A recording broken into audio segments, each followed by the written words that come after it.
amigos, continuamos con este recorrido fascinante por el Palacio Nacional de la Cultura y precisamente nos encontramos en un punto emblemático del mismo, como lo es este salón de recepciones que ha tenido varios nombres, que recientemente se conoció como Salón de las Banderas o Salón Banderas. Yo me encuentro con Alejandra Orozco, ella es guía del Palacio. Y Alejandra, bienvenida a Canal 33, a Identifícate. La verdad, muy agradecidos por permitirnos la oportunidad de grabar desde este emblemático lugar, no solo el Palacio, sino este salón en específico, y precisamente de él vamos a empezar a hablar. Cuéntenos un poco acerca de este salón, el nombre que recibe, qué es lo que se realiza acá y esos cambios que ha tenido. Ok, bueno, antes que nada, buenos días, muchas gracias. Bueno, este es el salón de recepciones, como usted ya lo dijo, ¿verdad? Acá pues es utilizado para varios actos protocolarios, tales como recibimientos de otros embajadores o ya sea otros presidentes de otros países, ¿verdad? También es utilizado para conferencias de prensa y para gabinetes, ¿verdad? Perfecto. Pues, ¿qué nos puede platicar acerca del estilo del mismo? Yo veo muchos, los vitrales, se ven dos culturas completamente distintas a cada uno de los lados y el estilo que se ha manejado para la construcción del mismo, que me imagino que se realizó desde el momento en que se realizó en conjunto el Palacio Nacional, pero que nos comente más que todo de la arquitectura del mismo. Ok, el Palacio es ecléctico, ¿verdad? Tiene varios estilos de varios países y este salón pues tiene un estilo francés, ¿verdad? También vemos los vitrales, ¿verdad?, que fueron hechos por un maestro guatemalteco, Julio Ruela Vázquez, ¿verdad? Actualmente son restaurados por la maestra guatemalteca Esmeralda de Briones. Pues como usted lo comentaba, ¿verdad?, de este lado vamos a encontrar pues vitrales de la época española y del otro lado pues vitrales de la época maya, ¿verdad? Hay un elemento muy importante acá y que yo creo que todos los visitantes o todas las personas que tienen la oportunidad de ingresar acá no pueden pasar desapercibido, como lo es la lámpara que se encuentra maravillosa en el centro de este salón. ¿Qué nos puede comentar, Alejandra, de esta lámpara? Bueno, también les puedo comentar que dentro del palacio pues existen más de 1100 lámparas, ¿verdad? Esta es la más grande, pesa 2,5 toneladas, ¿verdad? Cabe mencionar pues que las lámparas fueron hechas en Casa Brugger de Nueva York, de allá fueron traídas estas lámparas. Tienen cristales de Bohemia, ¿verdad?, traídos desde la República Checa, y pues como ustedes pueden observar hasta arriba pues hay 4 quetzalitos, ¿verdad?, que significan los 4 puntos cardinales. Bueno, interesante, Alejandra, pues conocer que es una mezcla de varias culturas en el palacio, tanto sus vitrales, su arquitectura, las lámparas que se encuentran acá. Hay un dato muy específico que mucha gente pues conoce, incluso el mismo Palacio Nacional conoce el salón como Salón de las Banderas o Salón Banderas, pero realmente su nombre original es el Salón de Recepciones, como usted lo dice. ¿Por qué se dio ese cambio y durante qué periodo o qué tiempo se le llamó Salón de las Banderas y por qué? Ok, bueno, durante el periodo del expresidente Álvaro Colón, ¿verdad?, fueron colocadas 22 banderas de los 22 departamentos. Entonces es por eso que le llamaban el Salón de Banderas. Ahora cuando ya fue el otro cambio del gobierno, pues entonces ya fueron guardadas las banderas y volvió a su nombre original, que es Salón de Recepciones. Interesante, la verdad, conocer, Alejandra, pues todo eso, la arquitectura del lugar, conocer un poco de historia del mismo y sobre todo la riqueza que se encuentra ubicada en este salón de recepciones, antiguamente llamado el Salón de las Banderas. Nosotros vamos a continuar con más acá en Identifícate, con este fascinante recorrido por el Palacio Nacional de la Cultura.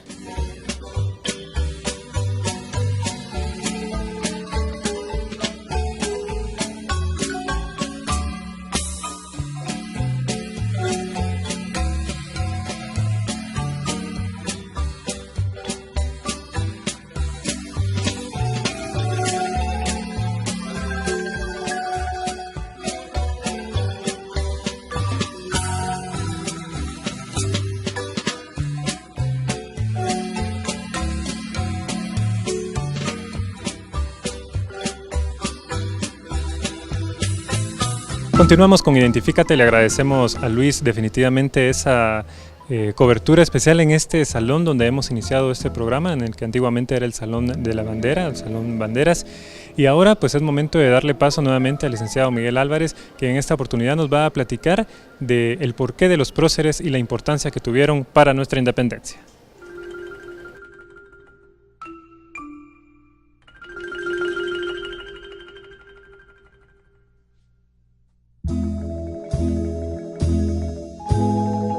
En el caso del proceso de independencia de Guatemala, hay que indicar que este es distinto a lo que sucedió en otras tierras que pertenecían al dominio español.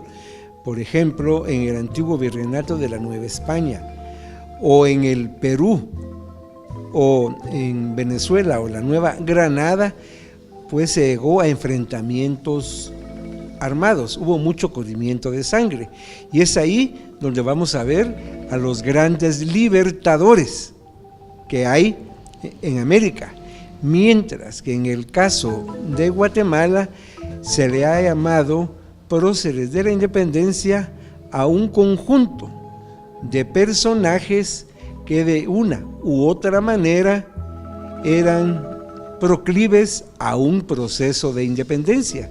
Incluso hay un culto colectivo hacia los próceres de la independencia. No hay hacia un caudillo de independencia, porque no lo hay. En este sentido, también es importante que veamos que ante los sucesos, tanto en el virreinato de la Nueva España como en el sur, que hubo mucha sangre, en Guatemala se prepara un plan pacífico de independencia, sin corrimiento de sangre, el cual fue liderado por la familia Aycinena y se llevó a cabo en su propia casa, convocando a todos los que tenían ideas de libertad, no importa cuál u otra era su ideología, pero el interés era no corrimiento de sangre. Empezaron a trabajar a partir del 16 de agosto. Sin embargo, los sucesos en México y sobre todo la expansión del Plan de Iguala a Chiapas hace que esta parte del Reino de Guatemala se independizara el 1 de septiembre de 1821 y llega entonces a Guatemala la noticia y se hace la convocatoria a la reunión en el Palacio Nacional. Pero hay que aclarar, el acta de independencia está firmada por funcionarios del Estado, no por los próceres.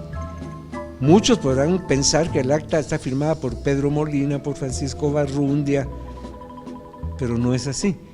Quienes firman es un documento oficial de Estado, utilizando incluso el papel que pertenece al rey de España, Fernando VII. Vamos a ver entonces aquí esta diferencia. Sin embargo, se les llama próceres a aquellos de que de una u otra manera propiciaban este proceso de independencia, y podemos dividirlos en dos: los que proponen una independencia radical basados en los principios del enciclopedismo francés, eran llamados en su momento los cacos, con ideas entonces liberales, y se aglutinan en torno a la figura del doctor Pedro Molina, y sobre todo aprovechando que hay un régimen constitucional, hay libertad de prensa, y va a ser a través del editor constitucional y el genio de la libertad donde hay una porción muy importante de intelectuales, muchos de ellos egresados de la Universidad de San Carlos. Y por el otro lado tenemos a la oligarquía capitalina, encabezadas por las familias Aycinena y Beltranena, quienes van a representar al grupo de los gasistas a través de la pluma y también del papel relevante que va a tener José Cecilio del Valle, proponiendo una idea de independencia, pero no tan abrupta ni tan radical, sin que antes se escuchase el clamor de todos los que componían las distintas diputaciones provinciales del Reino de Guatemala, porque lo que se independiza el 15 de septiembre es el Reino de Guatemala.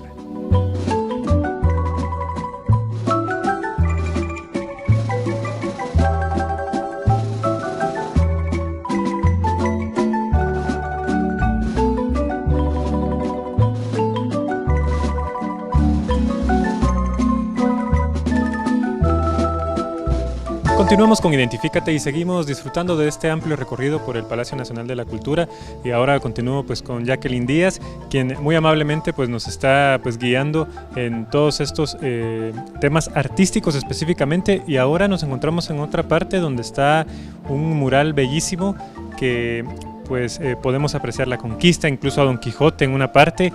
Se nos hace bastante interesante, ¿verdad?, que nos pudiera compartir pues parte de este mural.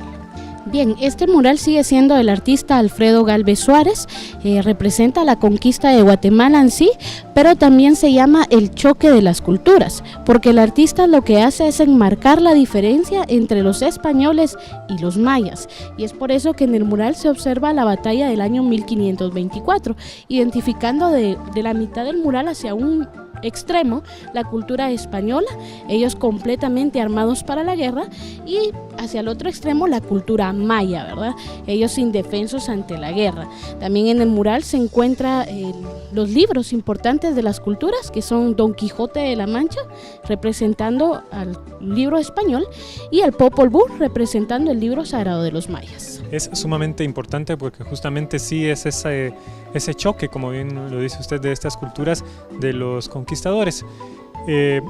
Fuera de cámaras usted nos platicaba del orden de los murales, decía este es el primero, cuéntenos por qué. Lo que pasa es de que según la cronología de las ubicaciones, ¿verdad?, recordemos que en Guatemala se dio de primero una batalla por la conquista, que fue en el año de 1524, ya posteriormente pues se hace lo que es el mestizaje y la toma de las mujeres mayas, y ya se profundiza un poco más y se forma el mestizo y se dividen las dos culturas. Como para profundizar un poquito más en la elaboración de estos murales, ¿hay un dato exacto de cuánto tiempo tardó pues, el realizarlos? ¿Fueron justamente al mismo tiempo con la construcción del palacio o fueron posteriores a la construcción del mismo? Bien, esto es importante porque anteriormente les comentaba que están hechos en un material que se llama celotex, es decir, estos murales no fueron hechos acá en el Palacio Nacional, sí diseñados para estos muros específicamente, pero se colocaron después de la construcción del edificio, es decir, ya en 1943 y 44 se hicieron la colocación de los murales del Palacio Nacional. Como una de las partes muy importantes que tiene el Palacio y que muy pocas personas pues tienen la oportunidad, hay visitas guiadas al Palacio Nacional, que nos pudiera compartir un poco de eso, porque es bien importante, ¿verdad? No solamente los estudiantes pueden acercarse al Palacio a hacer un tour, por así decirlo, y poder apreciar de esto, que nos pudiera comentar un poquito. Así es, bien, actualmente manejamos los tours guiados de lunes a sábado en horario de 9:30 de la mañana a 4 de la tarde según horarios específicos. El Nacional tiene la facilidad que el ingreso es completamente gratuito y lo único que necesita es presentar su documento de identificación como guatemalteco. Ahora para el extranjero tiene un costo de 40 quetzales el ingreso al Palacio Nacional y no necesita identificarse con ningún documento. Muchísimas gracias, y nosotros pues continuamos pues disfrutando de este recorrido en el Palacio Nacional.